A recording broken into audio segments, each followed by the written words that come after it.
Hello everyone. I'm back already. So, I'm not Ali. Unfortunately, Ali wasn't able to join us in person. He was actually meant to talk at the London event, and then we had visa issues. And so we ended up kind of moving me to London and Ali over here so that we could get a remote talk here. And so, Ali, I met Ali a couple of years ago now, and ultimately he's a very intelligent guy who ultimately is very, very well respected when it comes to QUIC and Media-over-QUIC and lots of other media technologies. So I asked him to put in a submission around Media-over-QUIC and where we're going with that. So I'm just going to pass it over to Ali. There won't be any questions afterwards because he's not here and I'm not an expert in QUIC.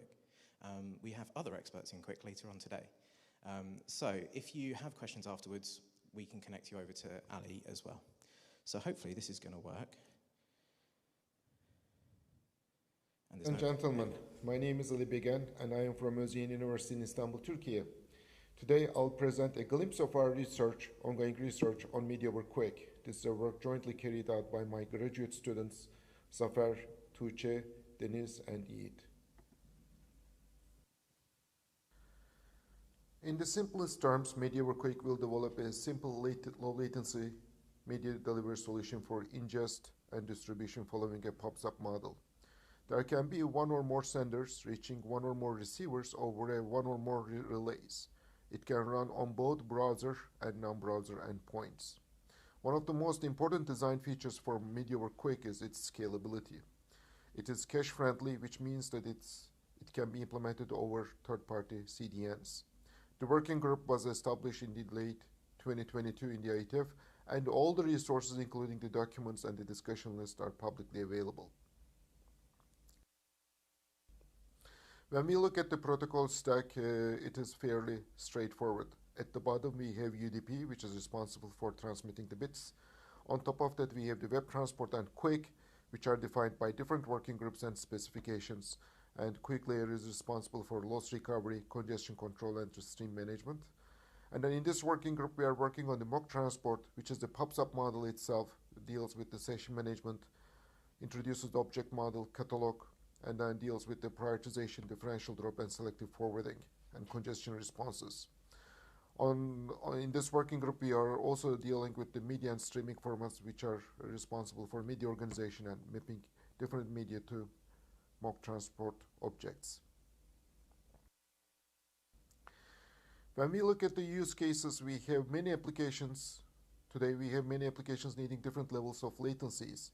On one hand, we can use Dash HLS with 2 to 10-second segments to deliver on-demand content or achieve live latencies at tens of seconds. If we want lower latency, meaning less than 10 seconds, we can use chunked encoding and low latency extensions for Dash and HLS. For near real-time latencies and interactive scenarios, WebRTC is a solution we have. There is a little gap here though, latency is around 1 second, and this is where the initial MOQ use cases were targeting. Yet, as the work evolved, we envisioned that with the necessary tools, Media-over-QUIC has the potential to become a protocol unifying entertainment media and real-time communications. MOQ is designed to be a standard media protocol stack, which can facilitate two primary functions. First, enabling live streaming events, news and sports with enhanced interactive capabilities, and second, scaling our real-time interactive applications and scaling them up to cater to larger audiences. This unification has the potential to bring total ingest and distribution costs down. Why all this effort? Well, striking the optimum balance between quality and latency hinges on the features of the transport protocol. Let's look at this plot where the x-axis denotes the latency budget the application has, and the y-axis is on-time delivery rate.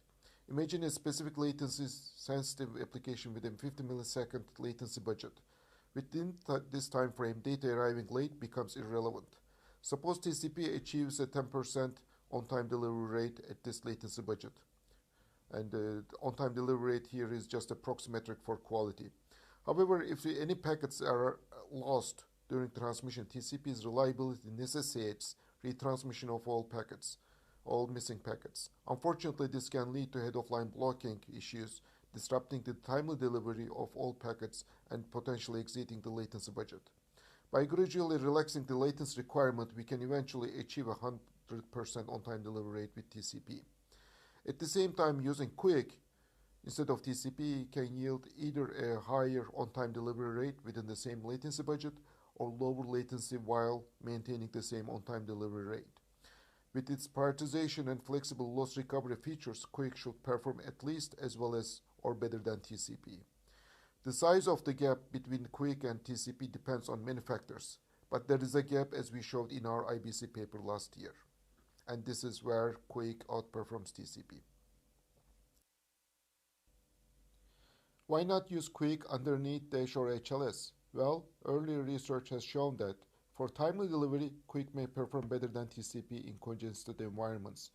However, we still need a custom application layer protocol to reap all the benefits QUIC can provide. And existing adaptive streaming methods have been highly tuned for H1 and H2 running on top of TCP and do not give remarkably better results with H3 running over QUIC. Here are some fresh numbers from Akamai. H3 has a quarter of the hits in the Akamai network, but only carried 5% of the traffic in the last couple of weeks. H3 connections had a worse throughput distribution than H2 and H1, although H3 connections were slightly quicker in request turnaround times. So again, this is the first key takeaway from this presentation. It is that unless the application is aware of QUIC's unique features, and the performance improvements will be limited. A QUIC connection is like a multi-lane highway, where each lane is a separate QUIC stream. Each of these lanes can carry specific data and be prioritized individually as desired. Well, we need to know that what data to put into each lane and what priority level to choose for them. Priorities, priorities, priorities. Priorities is the main topic for this presentation. When there is no congestion, well, let's look at the animation. There are vehicles driving on the highway, there are trucks, ambulances, small motorcycles and cars and so on. When there is no congestion, there is no problem. Everybody pretty much arrives at their destination at the desired time. When there is congestion though, the traffic will slow down and then there will be delays reaching the destinations. And the only way to deal with this congestion is to, in real time, is to, we need to make some ways, find some solutions to relieve the congestion. So the first approach is during the congestion, we need to prioritize important stuff. That means partitioning the data into multiple lanes, multiple streams, in other words, with respective priorities. For example, in this case, I have 3 lanes with different priorities of low, medium, and high. And then I can put the different classes of vehicles into different lanes. So heavy vehicles, trucks, buses, and other heavy vehicles are the lowest priority. They can arrive on at their destination on time, or maybe they won't arrive, but they are the least important. And then the cars and the ambulances and motorcycles, like maybe motorcycles are denoting the audio packets, right? So they are the highest, they have the highest priority, so they will more likely to arrive at their destination on time. Or another approach is that we can send less stuff or drop the least important, right? So which means that I can get rid of the trucks or the heavy vehicles from the traffic. I can ban them so that the rest of the traffic just flows just as well, right? So this is another way. And in real time, in interactive scenarios, we have a very little short amount of time to react to congestion, and how we react is going to be the key into our performance. Well, now we have 2 choices. On one hand, we have DASH, and the HLS type of applications with low latency extensions. And on the other hand, we have the Media-over-QUIC Transport, which can also carry low latency media and then can achieve even lower latencies. To understand what kind of differences these two different approaches offer, we established a test bed, and then this is what I would like to show next. This is one of the first Media-over-QUIC Transport-based client-side adaptive streaming systems.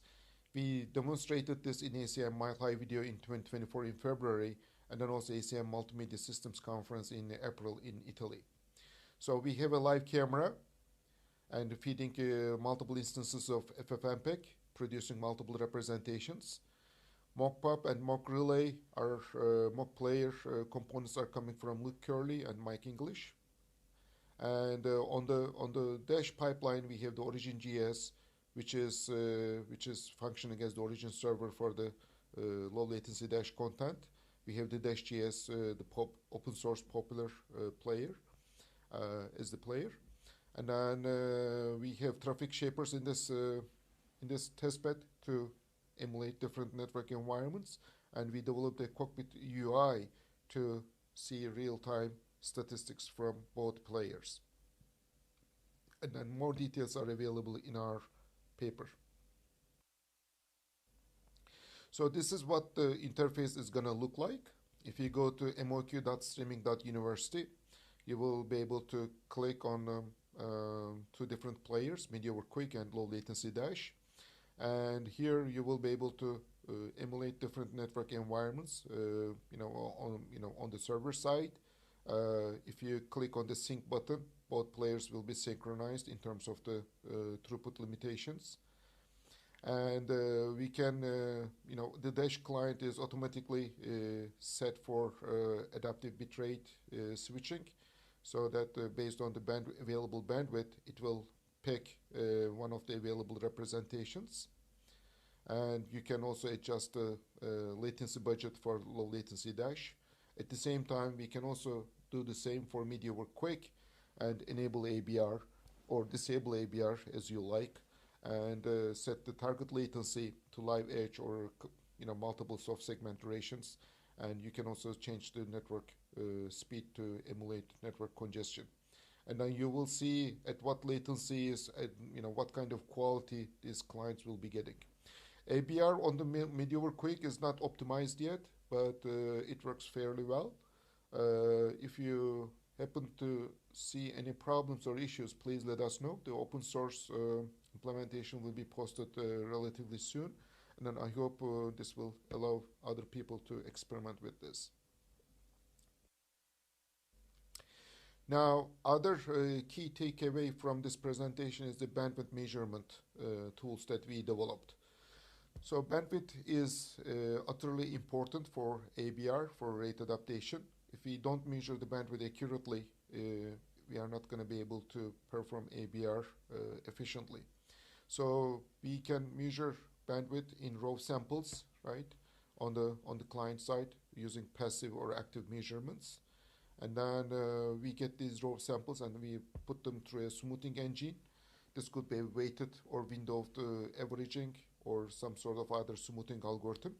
And then at the same time, we can accept some sender side signals to actually improve our measurements. And then eventually, this is optional, but smoothed values are fed to a prediction engine, and then we can predict what the bandwidth is going to be next, or in the next few seconds, so that we can actually plan accordingly. Now, most of the prediction algorithms we have are based on learning based. They are not available in the source code yet, but we hope to publish them soon. At the moment, we have the passive and active measurements, and then I would like to share a couple of results here. First, passive bandwidth measurements. This is based on the received data, based on the packet dispersion techniques, which have been around for over 2 decades now. So as the data arrives, we try to understand what the network can actually support, rather than being source limited. If the transmission is actually source limited, we still would like to understand what the network can support in terms of throughput. So this is a bandwidth regime we applied to the player, just a typical decreasing and then increasing bandwidth regime. And these are the measurements that we made on the client side based on the incoming data. As you can see, it works fairly well, except a couple of corner cases, which we are still debugging. We are trying to understand what's really happening in that case. But this is just one of the typical runs that this client has achieved, and then this passive bandwidth measurement can illustrate. When we look at the active bandwidth measurements, the probing side, so this is in addition to the data received from the sender side, we are actively asking for additional data to see how fast the network can actually transmit the data. Probing is very interesting. It is when we implemented this, we have seen a bunch of interesting issues. The priority of the probing traffic is very important. If we set the priority to high, then the ongoing transmission can be affected, especially in congested environments. This could be a problem.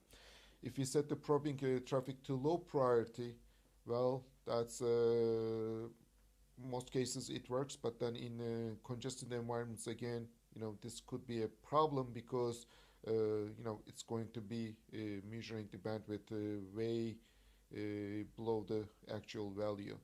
So we need to find a way to right balance to adjust the probing size, probing frequency, as well as the probing priority.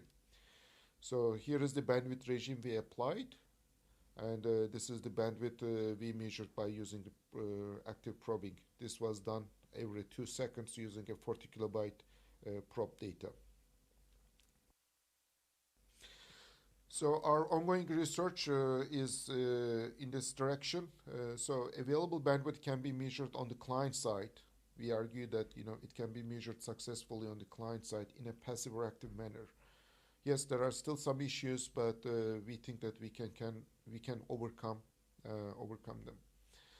Passive measurements have several advantages. First of all, there is no traffic overhead. There is no extra traffic being used. There is no additional track or track management for the probing traffic, and there is no need to find a good value for the probe size and frequency. These are all some disadvantages for the probing.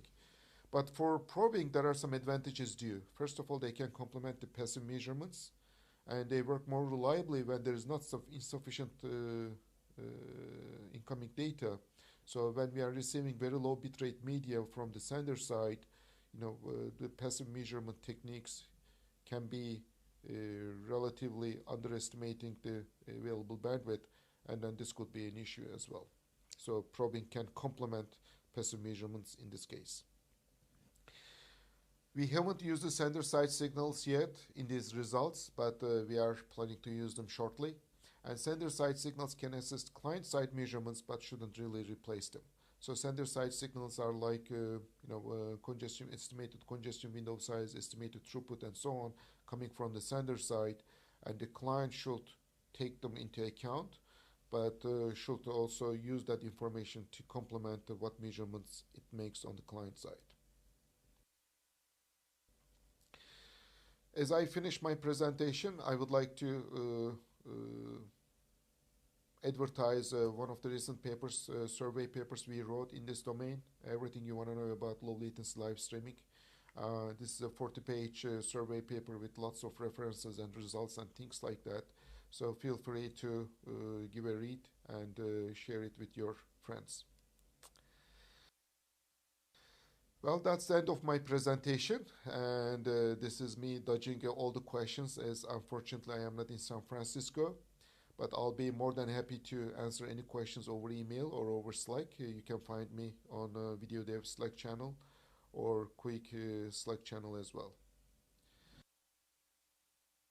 And here are our mailing addresses, and there are links to other demos as well. The first one is from Cisco, the second one is from Facebook, and the third one is from Luke. and I'm sure he's going to give more details this afternoon. And acknowledgements are AWS, Cisco, and Sharp Labs of America. Thank you very much.